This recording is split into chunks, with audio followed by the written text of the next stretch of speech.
Good evening and welcome to another episode from Sleepbound. And so we come to the last part of Interview with the Vampire. I really hope you have enjoyed listening to this classic book. There are more books in the series, and I think we should definitely start reading the next one soon, if you are up for it. So, without further ado, let's finish up this book. And that is the end of the story, really. Of course, I know you wonder what happened to us afterwards. What became of Armand? Where did I go? What did I do? But I tell you, nothing really happened. Nothing that wasn't merely inevitable. And my journey through the Louvre that last night I've described to you, that was merely prophetic. I never changed after that. I sought for nothing in the one great source of change, which is humanity. And even in my love and absorption with the beauty of the world, I sought to learn nothing that could be given back to humanity. I drank of the beauty of the world as a vampire drinks. I was satisfied. I was filled to the brim, but I was dead, and I was changeless. The story ended in Paris, as I've said. For a long time I thought that Claudia's death had been the cause of the end of things. That if I had seen Madeleine and Claudia leave Paris safely, things might have been different with me and Armand. I might have loved again and desired again, and sought some semblance of mortal life, which would have been rich and varied, though unnatural. But now I have come to see that was false. Even if Claudia had not died, even if I had not despised Armand for letting her die, it would have all turned out the same. Coming slowly to know his evil, or being catapulted into it, it was all the same. I wanted none of it finally, and, deserving nothing better, I closed up like a spider in the flame of a match. And even Armand, who was my constant companion, and my only companion, existed at a great distance from me, beyond that veil which separated me from all living things, a veil which was a form of shroud. But I know you are eager to hear what became of Armand, and the night is almost ended. I want to tell you this because it is very important. The story is incomplete without it. We traveled the world after we left Paris, as I've told you, first Egypt, then Greece, then Italy, Asia Minor, wherever I chose to lead us, really, and wherever my pursuit of art led me. Time ceased to exist on any meaningful basis during these years, and I was often absorbed in very simple things, a painting in a museum, a cathedral window, one single beautiful statue, for long periods of time. But all during these years, I had a vague but persistent desire to return to New Orleans. I never forgot New Orleans, and when we were in tropical places and places of those flowers and trees that grow in Louisiana, I would think of it acutely, and I would feel for my home the only glimmer of desire I felt for anything outside my endless pursuit of art. And from time to time, Armand would ask me to take him there, and I, being aware in a gentlemanly manner that I did little to please him, and often went for long periods without really speaking to him or seeking him out, wanted to do this because he asked me. It seemed his asking caused me to forget some vague fear that I might feel pain in New Orleans, that I might experience again the pale shadow of my former unhappiness and longing, but I put it off. Perhaps the fear was stronger than I knew. We came to America and lived in New York for a long time. I continued to put it off. Then, finally, Armand urged me in another way. He told me something he'd concealed from me since the time we were in Paris. Lestat had not died in the Théâtre des Vampires. I had believed him to be dead, and when I asked Armand about those vampires, he told me they all had perished. But he told me now that this wasn't so. Lestat had left the theatre the night I had run away from Armand and sought out the cemetery in Montmartre. 2 vampires who had been made with Lestat by the same master had assisted him in booking passage to New Orleans. I cannot convey to you the feeling that came over me when I heard this. Of course, Armand told me he had protected me from this knowledge, hoping that I would not undertake a long journey merely for revenge, a journey that would have caused me pain and grief at the time. But I didn't really care. I hadn't thought of Lestat at all the night I'd torched the theatre. I'd thought of Santiago and Celeste and the others who had destroyed Claudia. Lestat, in fact, had aroused in me feelings which I hadn't wished to confide in anyone, feelings I'd wished to forget despite Claudia's death. Hatred had not been one of them. But when I heard this now from Armand, it was as if the veil that protected me were thin and transparent, and though it still hung between me and the world of feeling, I perceived through it Lestat, and that I wanted to see him again. And with that spurring me on, we returned to New Orleans. It was late spring of this year, and as soon as I emerged from the railway station, I knew that I had indeed come home.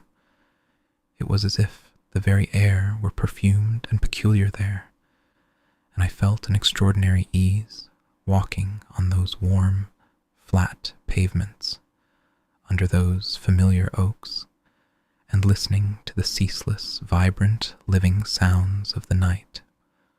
Of course, New Orleans was changed, but far from lamenting those changes, I was grateful for what seemed still the same.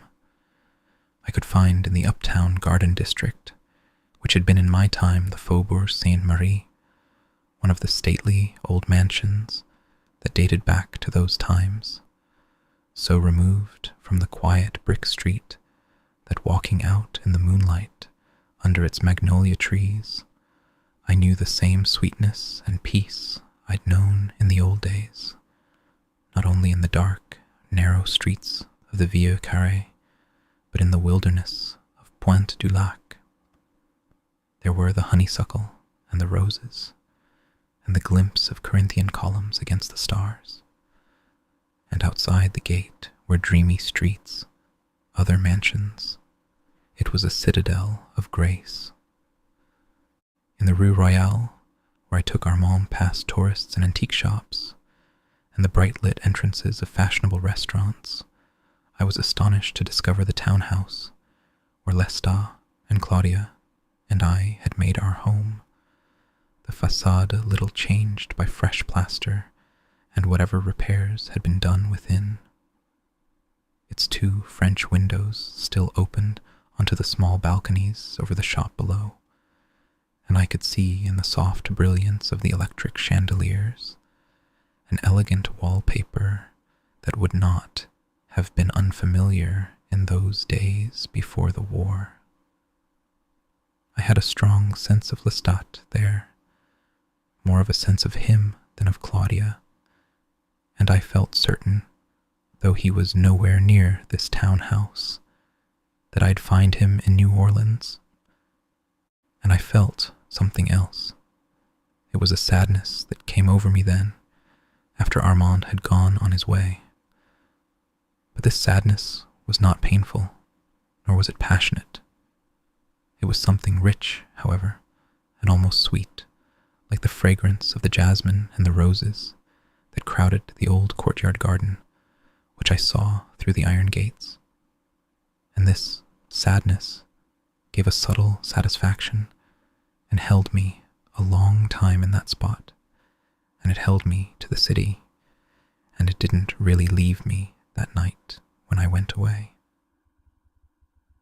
I wonder now what might have come of this sadness, what it might have engendered in me that could have become stronger than itself.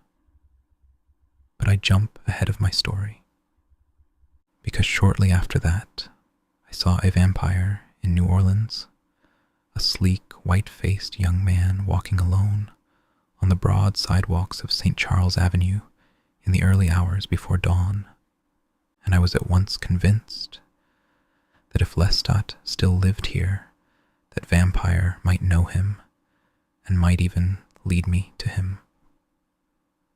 Of course, the vampire didn't see me. I had long ago learned to spot my own kind in large cities without their having a chance to see me. Armand, in his brief visits with vampires in London and Rome, had learned that the burning of the Théâtre des Vampires was known throughout the world, and that both of us were considered outcasts. Battles over this meant nothing to me, and I have avoided them to this day. But I began to watch for this vampire in New Orleans and to follow him, though often he led me merely to theaters or other pastimes in which I had no interest. But one night, finally, things changed. It was a very warm evening, and I could tell as soon as I saw him on St. Charles that he had some place to go. He was not only walking fast, but he seemed a little distressed, and when he turned off St. Charles, finally on a narrow street, which became at once shabby and dark, I felt sure he was headed for something that would interest me. But then he entered one side of a small wooden duplex and brought death to a woman there. This he did very fast, without a trace of pleasure, and after he was finished, he gathered her child up from the bassinet, wrapped it gently in a blue wool blanket, and came out again into the street. Only a block or two after that, he stopped before a vine-covered iron fence that enclosed a large, overgrown yard. I could see an old house beyond the trees, dark, the paint peeling, the ornate iron railings of its long upper and lower galleries, caked with orange rust. It seemed a doomed house, stranded here among the numerous small wooden houses, its high empty windows looking out on what must have been a dismal clutter of low roofs, a corner grocery, and a small adjacent bar. But the broad, dark grounds protected the house somewhat from these things, and I had to move along the fence quite a few feet before I finally spotted a faint glimmer in one of the lower windows through the thick branches of the trees. The vampire had gone through the gate. I could hear the baby wailing, and then nothing, and I followed, easily mounting the old fence and dropping down into the garden and coming up quietly onto the long front porch. It was an amazing sight I saw when I crept up to one of the long floor-length windows, for despite the heat of this breezeless evening, when the gallery, even with its warped and broken boards, might have been the only tolerable place for human or vampire, a fire blazed in the grate of the parlor, and all its windows were shut, and the young vampire sat by that fire, talking to another vampire who hovered very near it, his slippered feet right up against the hot grate, his trembling fingers pulling over and over at the lapels of his shabby blue robe. And, though a frayed electric cord dangled from a plaster wreath of roses in the ceiling, only an oil lamp added its dim light to the fire, an oil lamp which stood by the wailing child on a nearby table. My eyes widened as I studied this stooped and shivering vampire whose rich blonde hair hung down in loose waves covering his face. I longed to wipe away the dust on the window glass, which would not let me be certain of what I suspected. all leave me?" He whined now, in a thin, high-pitched voice. "You can't keep us with you," said the stiff young vampire sharply. He sat with his legs crossed, his arms folded on his narrow chest, his eyes looking around the dusty, empty room disdainfully. "Oh, hush," he said to the baby, who let out a sharp cry. "Stop it. Stop it." The wood, said the blonde vampire feebly, and, as he motioned to the other to hand him the fuel by his chair, I saw clearly, unmistakably, the profile of Lestat, that smooth skin now devoid of even the faintest trace of his old scars. "If you'd just go out," said the other angrily, heaving the chunk of wood into the blaze. "If you'd just hunt something other than these miserable animals." And he looked about himself in disgust. I saw then, in the shadows, the small, furry bodies of several cats, lying helter-skelter in the dust. A most remarkable thing, because a vampire can no more endure to be near his dead victims than any mammal can remain near any place where he has left his waste. "Do you know that it's summer?" demanded the young one. Lestat merely rubbed his hands. The baby's howling died off, yet the young vampire added, "Get on with it. Take it so you'll be warm." "You might have brought me something else," said Lestat bitterly. And as he looked at the baby, I saw his eyes squinting against the dull light of the smoky lamp. I felt a shock of recognition at those eyes, even at the expression, beneath the shadow of the deep wave of his yellow hair. And yet to hear that whining voice, to see that bent and quivering back, almost without thinking, I rapped hard on the glass. The young vampire was up at once, affecting a hard, vicious expression, but I merely motioned for him to turn the latch, and Lestat, clutching his bathrobe to his throat, rose from the chair. "It's Louis, Louis," he said. "Let him in." And he gestured frantically, like an invalid, for the young nurse to obey. As soon as the window opened, I breathed the stench of the room and its sweltering heat. The swarming of the insects on the rotted animals scratched at my senses, so that I recoiled despite myself, despite Lestat's desperate pleas for me to come to him.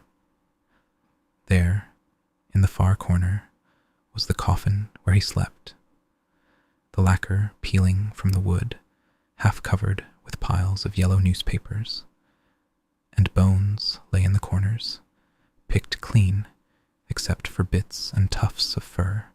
But Lestat had his dry hands on mine now, drawing me towards him and towards the warmth, and I could see the tears welling in his eyes, and only when his mouth was stretched in a strange smile of desperate happiness that was near to pain did I see the faint traces of the old scars. How baffling and awful it was, this smooth-faced, shimmering immortal man, bent and rattled and whining like a crone. "Yes, Lestat," I said softly. "I've come to see you."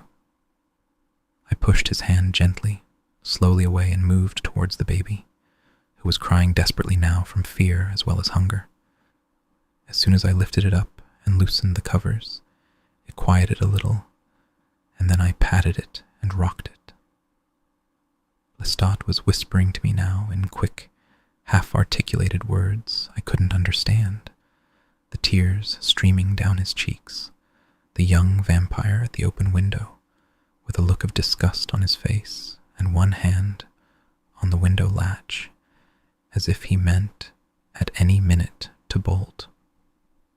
"So you're Louis?" said the young vampire. This seemed to increase Lestat's inexpressible excitement, and he wiped frantically at his tears with the hem of his robe. A fly lit on the baby's forehead, and involuntarily I gasped as I pressed it between two fingers and dropped it dead to the floor. The The child was no longer crying. It was looking up at me with extraordinary blue eyes. Dark blue eyes, its round face glistening from the heat. And a smile played on its lips, a smile that grew brighter like a flame. I had never brought death to anything so young, so innocent, and I was aware of this now as I held the child with an odd feeling of sorrow, stronger even than that feeling which had come over me in the Rue Royale. And rocking the child gently, I pulled the young vampire's chair to the fire and sat down. "Don't try to speak. It's all right," I said to Lestat, who dropped down gratefully into his chair and reached out to stroke the lapels of my coat with both hands. "But I'm so glad to see you," he stammered through his tears. "I've dreamed of your coming, he said. And then he grimaced, as if he were feeling a pain he couldn't identify. And again the fine map of scars appeared for an instant. He was looking off, his hand up to his ear, as if he meant to cover it, to defend himself from some terrible sound. "I didn't," he started, and then he shook his head, his eyes clouding as he opened them wide, strained to focus them. "I didn't mean to let them do it, Louis. I mean that Santiago, that one, he didn't tell me what they planned to do." "That's all past, Lestat," I said. Yes. He nodded vigorously. "Past. She should never. Why, Louis, And he was shaking his head, his voice seeming to gain in strength, to gain a little in resonance with his effort. "She should have never been one of us, Louis." And he rapped his sunken chest with his fist as he said, "Us," again, softly. She. It seemed then that she had never existed, that she had been some illogical, fantastical dream that was too precious and too personal for me ever to confide in anyone, and too long gone. I looked at him, I stared at him, and tried to think. Yes, the three of us together. "Don't fear me, Lestat," I said, as though talking to myself. "I bring you no harm. You've come back to me, Louis," he whispered, in that thin, high-pitched voice. "You've come home again to me, Louis, haven't you?" And again he bit his lip and looked at me desperately. "No, Lestat." I shook my head. He was frantic for a moment, and again he commenced one gesture and then another, and finally sat there with his hands over his face, in a paroxysm of distress. The other vampire, who was studying me coldly, asked, Have you come back to him?" "No, of course not," I answered, and he smirked, as if this was as he expected, that everything fell to him again, and he walked out onto the porch. I could hear him there, very near, waiting. "I only wanted to see you, Lestat," I said, but Lestat didn't seem to hear me.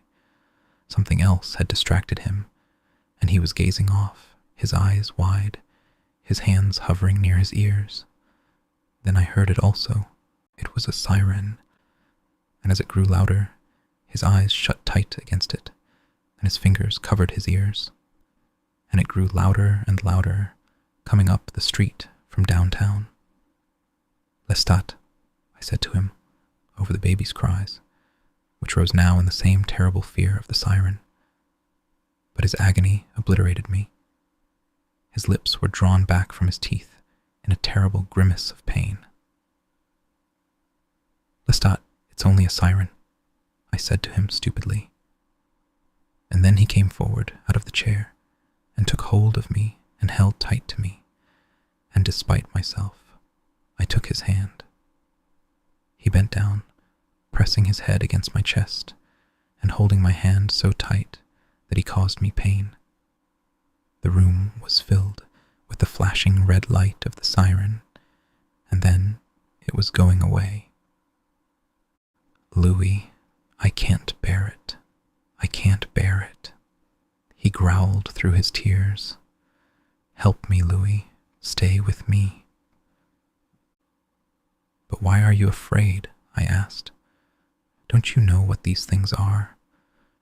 And as I looked down at him, as I saw his yellow hair pressed against my coat, I had a vision of him from long ago, that tall, stately gentleman in the swirling black cape, with his head thrown back, his rich, flawless voice singing the lilting air of the opera from which we'd only just come, his walking stick tapping the cobblestones in time with the music, his large, sparkling eye catching the young woman who stood by, enrapt, so that a smile spread over his face as the song died on his lips.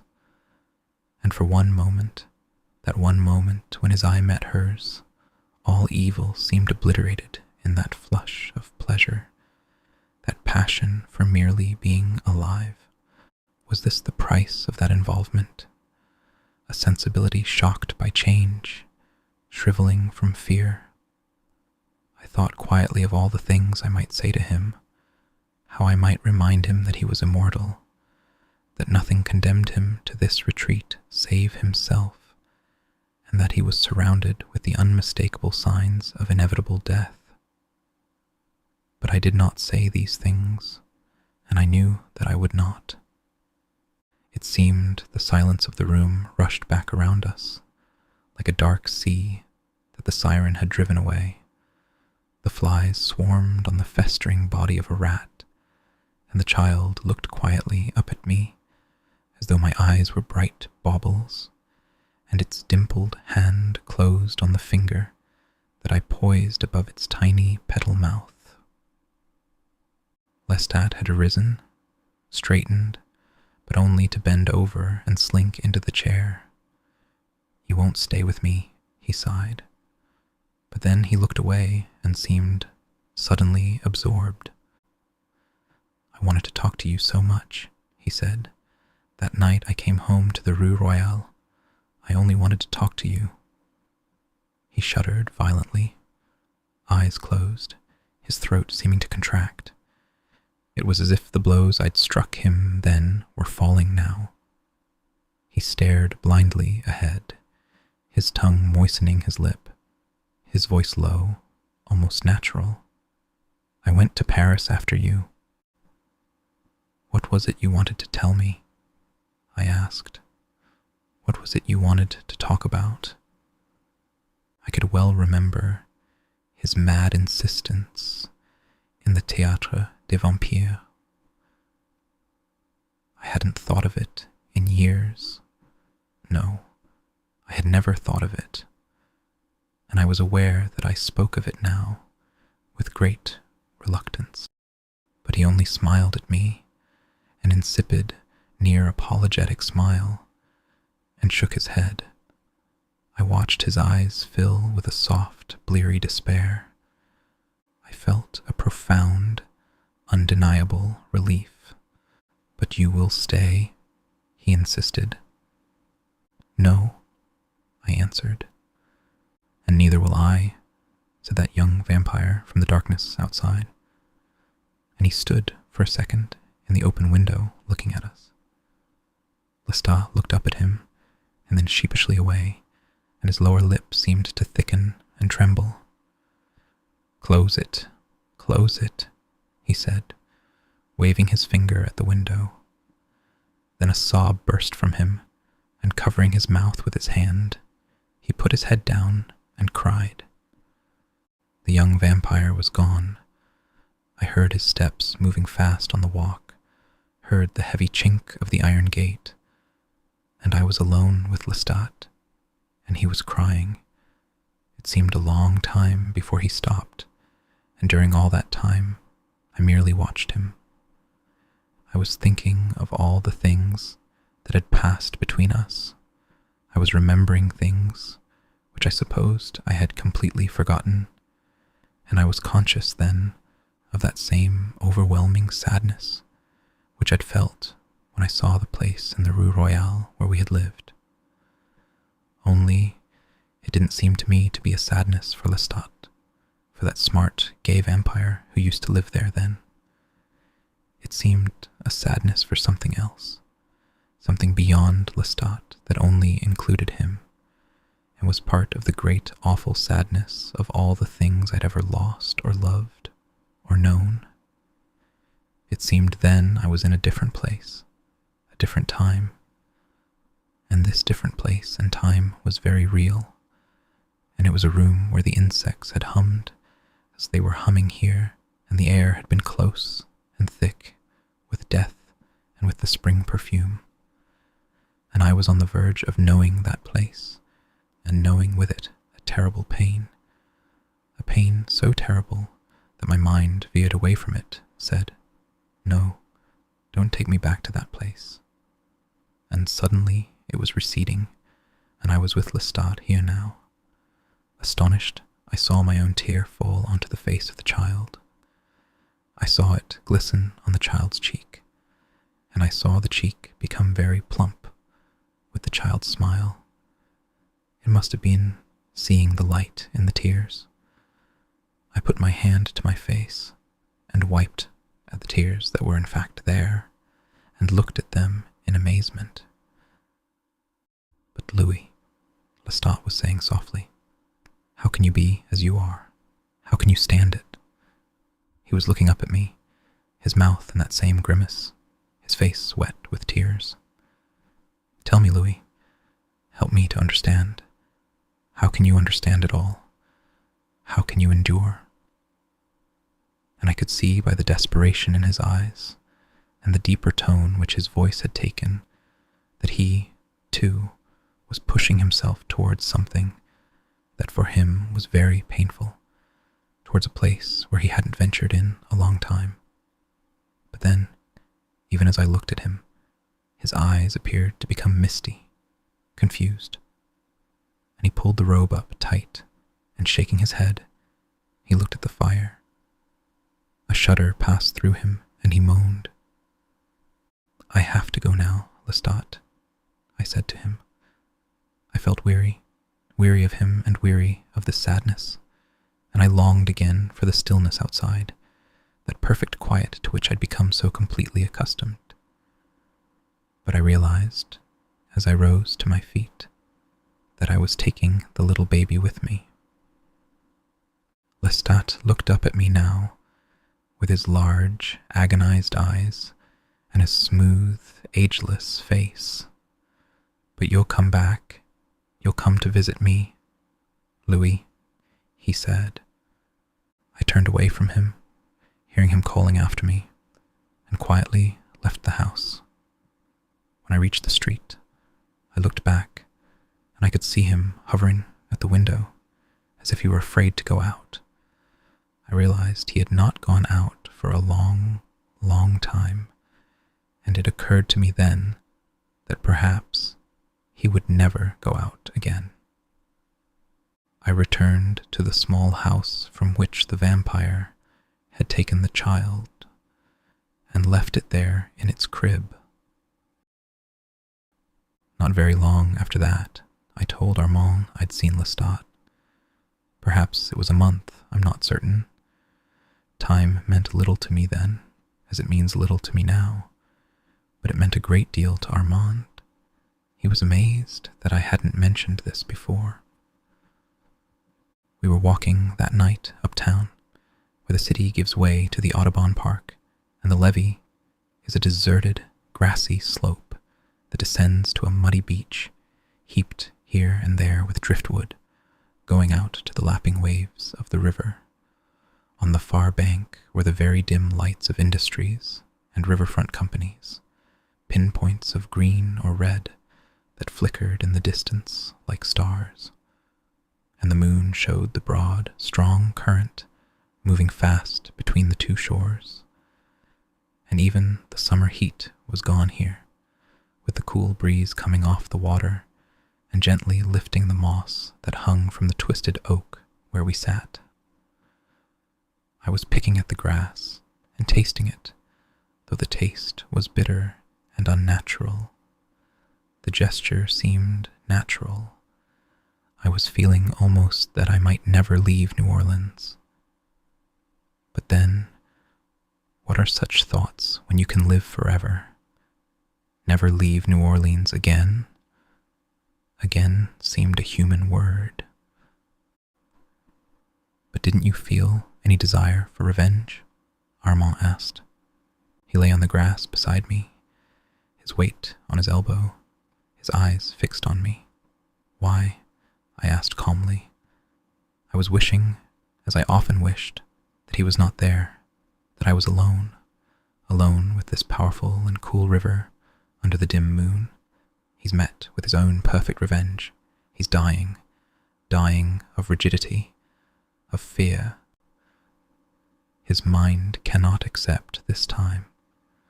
Nothing as serene and graceful as that vampire death you once described to me in Paris. I think he is dying as clumsily and grotesquely as humans often die in this century of old age. But you, what did you feel? He insisted softly, and I was struck by the personal quality of that question, and how long it had been since either of us had spoken to the other in that way. I had a strong sense of him then, the separate being that he was, the calm and collected creature with the straight auburn hair and the large, sometimes melancholy eyes that seemed often to be seeing nothing but their own thoughts. Tonight, they were lit with a dull fire that was unusual.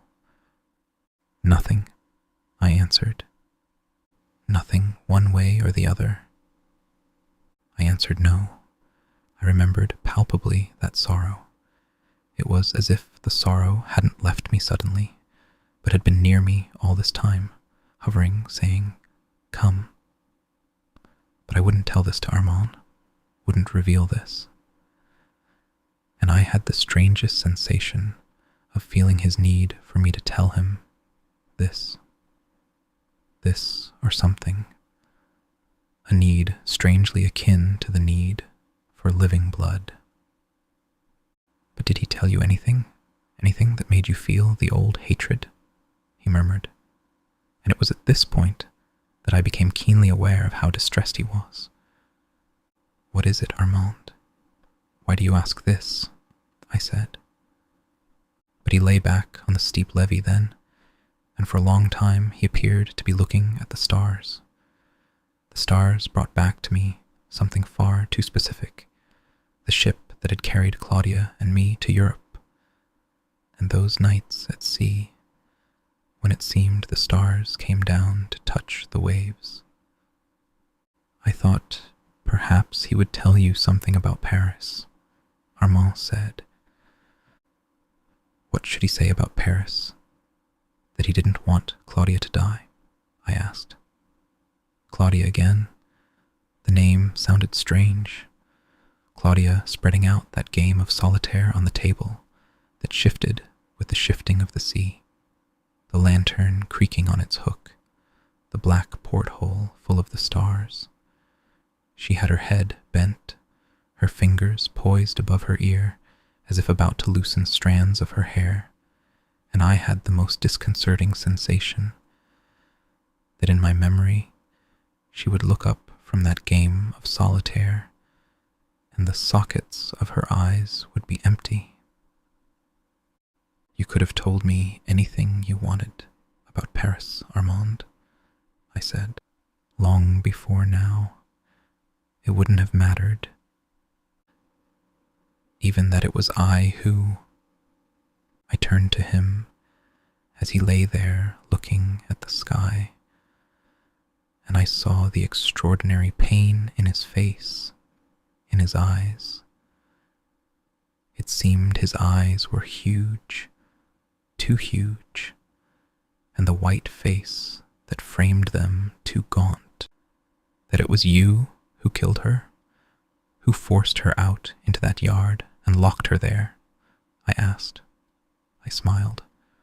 Don't tell me you have been feeling pain for it all these years. Not you. And then he closed his eyes and turned his face away, his hand resting on his chest as if I'd struck him an awful, sudden blow. You can't convince me you care about this, I said to him coldly, and I looked out towards the water, and again that feeling came over me, that I wished to be alone. In a little while I knew I would get up and go off by myself. That is, if he didn't leave me first, because I would have liked to remain there, actually. It was a quiet, secluded place. You care about nothing, he was saying.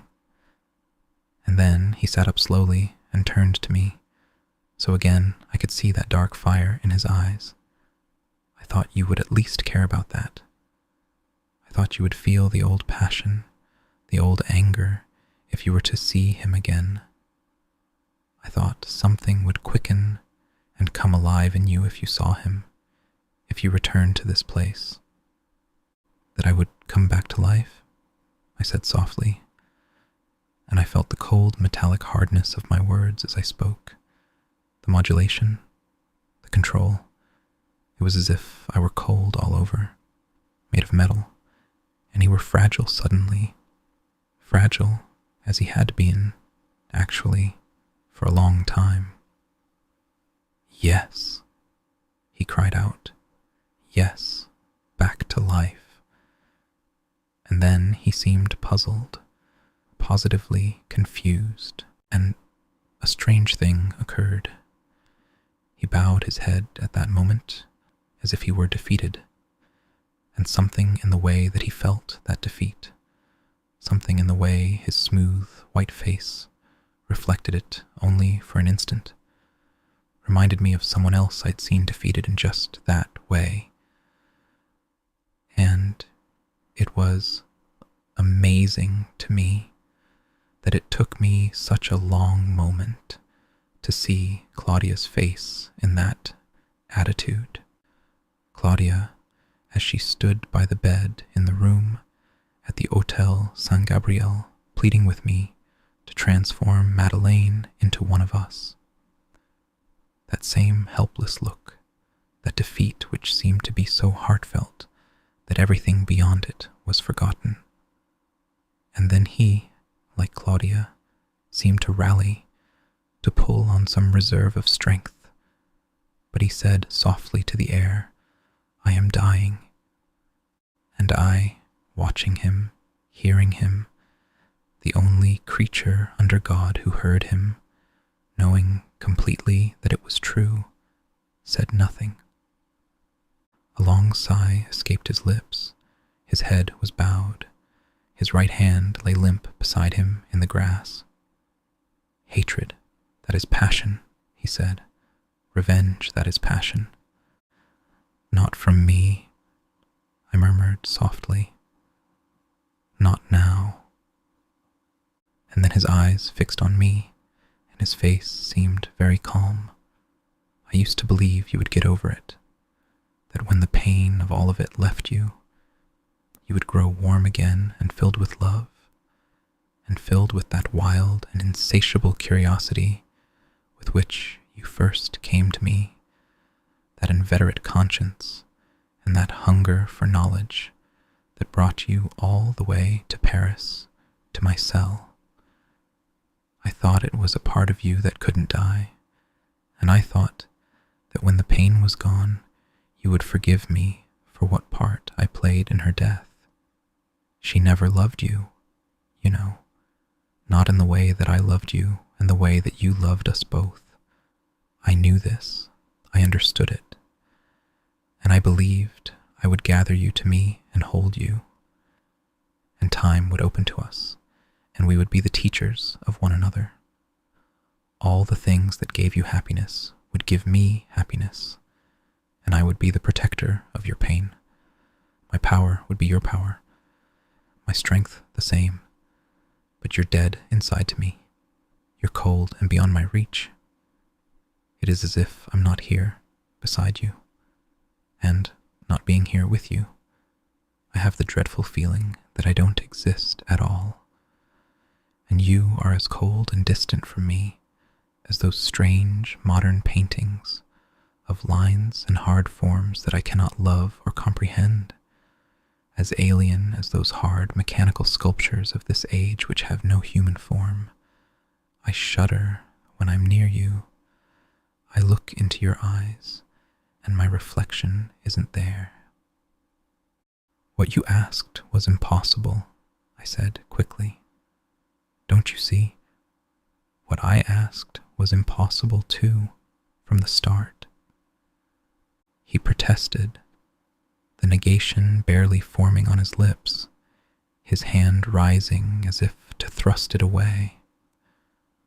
I wanted love and goodness in this which is living death, I said. It was impossible from the beginning, because you cannot have love and goodness when you do what you know to be evil, what you know to be wrong. You can only have the desperate confusion and longing and the chasing of phantom goodness in its human form. I knew the real answer to my quest before I ever reached Paris. I knew it when I first took a human life to feed my craving. It was my death, and yet I would not accept it, could not accept it, because like all creatures I don't wish to die. And so I sought for other vampires, for God, for the devil, for 100 things under 100 names, and it was all the same, all evil, and all wrong, because no one could in any guise convince me of what I myself knew to be true, that I was damned in my own mind and soul. And when I came to Paris, I thought you were powerful and beautiful, and without regret, and I wanted that desperately, but you were a destroyer, just as I was a destroyer, more ruthless and cunning even than I. You showed me the only thing that I could really hope to become, what depth of evil, what degree of coldness I would have to attain to end my pain, and I accepted that. And so that passion, that love you saw in me, was extinguished, and you see now simply a mirror of yourself. A very long time passed before he spoke. He'd risen to his feet, and he stood with his back to me, looking down the river, head bowed as before, his hands at his sides. I was looking at the river also. I was thinking quietly. There is nothing more I can say, nothing more I can do. Louis, he said now, lifting his head, his voice very thick and unlike itself. Yes, Armand, I said. Is there anything else you want of me? Anything else you require? No, I said. What do you mean? He didn't answer this.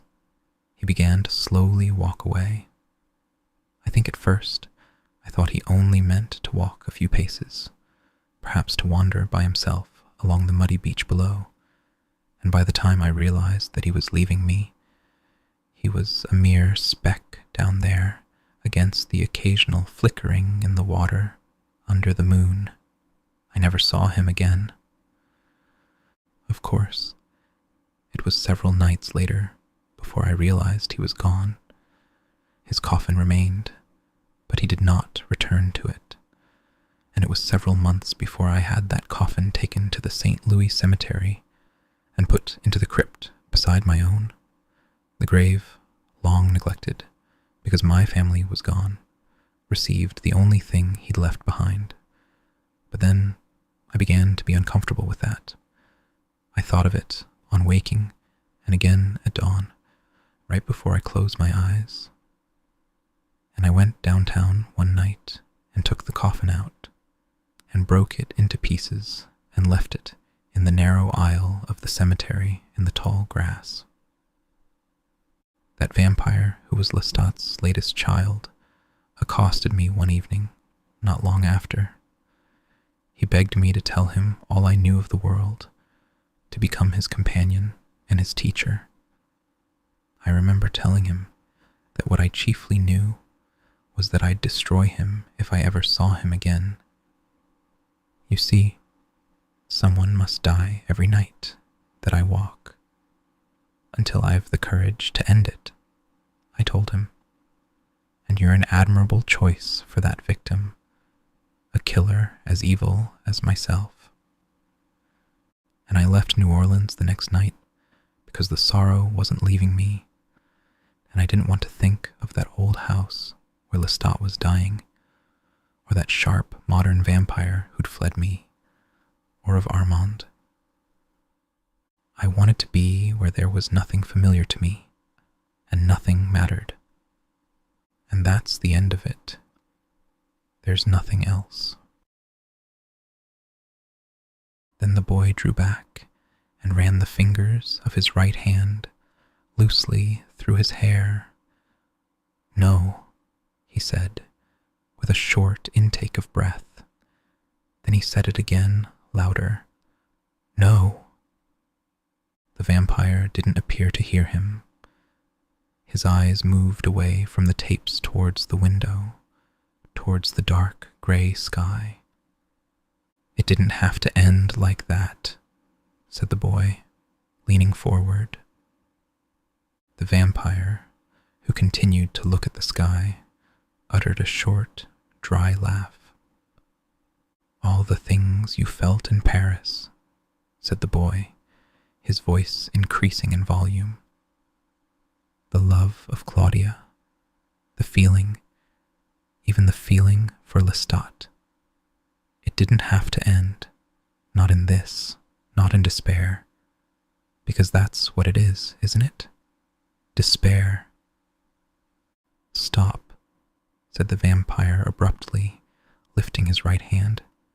His eyes shifted almost mechanically to the boy's face. I tell you, and I have told you, that it could not have ended any other way. I don't accept it, said the boy, and he folded his arms across his chest, shaking his head emphatically. I can't. And the emotion seemed to build in him, so that without meaning to, he scraped his chair back on the bare boards and rose to pace the floor. But then, when he turned and looked at the vampire's face again, the words he was about to speak died in his throat. The vampire was merely staring at him, and his face had that long, drawn expression of both outrage and bitter amusement. Don't you see how you made it sound? It was an adventure like I'll never know in my whole life. You talk about passion, you talk about longing, you talk about things that millions of us won't ever taste or come to understand, and then you tell me it ends like that. I tell you, and he stood over the vampire now, his hands outstretched before him. If you were to give me that power, the power to see and feel and live forever. The vampire's eyes slowly began to widen, his lips parting. What? He demanded softly. What? Give it to me, said the boy, his right hand tightening in a fist, the fist pounding his chest. Make me a vampire now, he said, as the vampire stared aghast. What happened then was swift and confused, but it ended abruptly with the vampire on his feet, holding the boy by the shoulders, the boy's moist face contorted with fear, the vampire glaring at him in rage. This is what you want, he whispered, his pale lips manifesting only the barest trace of movement. This, after all I've told you, is what you ask for. A small cry escaped the boy's lips, and he began to tremble all over, the sweat breaking out on his forehead and on the skin above his upper lip. His hand reached gingerly for the vampire's arm. You don't know what human life is like, he said, on the edge of breaking into tears. You've forgotten. You don't even understand the meaning of your own story, what it means to a human being like me. and then a choked sob interrupted his words, and his fingers clung to the vampire's arm. "God," the vampire uttered, and turning away from him, almost pushed the boy off balance against the wall. He stood with his back to the boy, staring at the grey window. "I beg you, give it all one more chance in me," said the boy. The vampire turned to him, his face as twisted with anger as before, and then, gradually, it began to become smooth. The lids came down slowly over his eyes, and his lips lengthened in a smile. He looked again at the boy. "I've failed," he sighed, smiling still. "I have completely failed." "No," the boy protested. "Don't say any more," said the vampire emphatically. "I have but one chance left. Do you see the reels? They still turn. I have but one way to show you the meaning of what I've said." And then he reached out for the boy, so fast that the boy found himself grasping for something, pushing against something that was not there. So his hand was outstretched still, when the vampire had him pressed to his chest. The boy's neck bent beneath his lips. "Do you see?" whispered the vampire, and the long, silky lips drew up over his teeth, and two long fangs came down into the boy's flesh. The boy stuttered, a low, guttural sound coming out of his throat, his hand struggling to close on something, his eyes widening only to become dull and grey as the vampire drank. And the vampire meantime looked as tranquil as someone in sleep. His narrow chest heaved so subtly with his sigh that he seemed to be rising slowly from the floor and then settling again with that same somnambulistic grace. There was a whine coming from the boy, and when the vampire let him go, he held him out with both hands and looked at the damp white face, the limp hands, the eyes half closed. The boy was moaning, his lower lip loose and trembling as if in nausea. He moaned again louder, and his head fell back and his eyes rolled up into his head. The vampire set him down gently in the chair. The boy was struggling to speak, and the tears which sprang now to his eyes seemed to come as much from that effort to speak as from anything else. His head fell forward, heavily, drunkenly, and his hand rested on the table. The vampire stood looking down at him, and his white skin became a soft, luminous pink. It was as if a pink light were shining on him, and his entire being seemed to give back that light.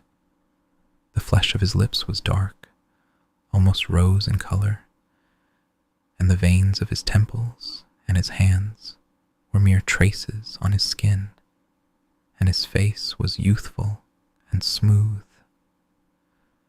"Will I die?" the boy whispered as he looked up slowly, his mouth wet and slack. "Will I die?" he groaned, his lip trembling. "I don't know," the vampire said, and he smiled. The boy seemed on the verge of saying something more, but the hand that rested on the table slid forward on the boards, and his head lay down beside it as he lost consciousness. When next he opened his eyes, the boy saw the sun.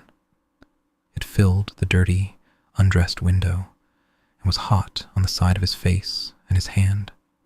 For a moment, he lay there, his face against the table, and then, with a great effort, he straightened, took a long, deep breath, and closing his eyes, pressed his hand to that place where the vampire had drawn blood.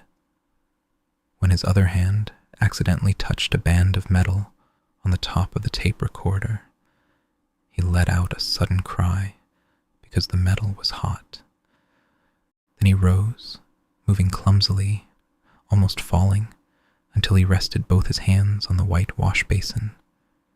Quickly, he turned on the tap, splashed his face with cold water, and wiped it with a soiled towel that hung there on a nail.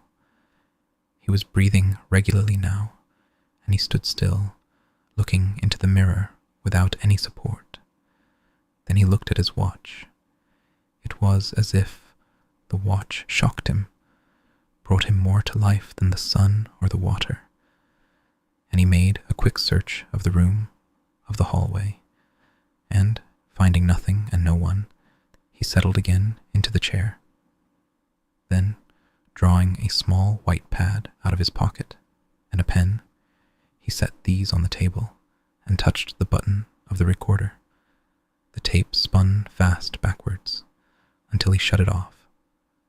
When he heard the vampire's voice, he leaned forward, listening very carefully, then hit the button again for another place, and hearing that, still another. But then, at last, his face brightened as the reels turned and the voice spoke in an even modulated tone. It was a very warm evening, and I could tell as soon as I saw him on St. Charles that he had some place to go. And quickly the boy noted, Lestat, off St. Charles Avenue, old house crumbling, shabby neighborhood, look for rusted railings. And then, stuffing the notebook quickly in his pocket, he gathered the tapes into his briefcase, along with the small recorder, and hurried down the long hallway and down the stairs to the street, where in front of the corner bar his car was parked. And this is where we finish our tale. Thank you for letting me be a part of your journey to the land of sleep. If you've enjoyed our time together, countless other journeys await in previous episodes, ready to accompany you into the realm of dreams. So, as we close the book on our story this evening, I wish you a night filled with serene dreams and restful sleep. Good night, until we meet again in another tale. Rest well.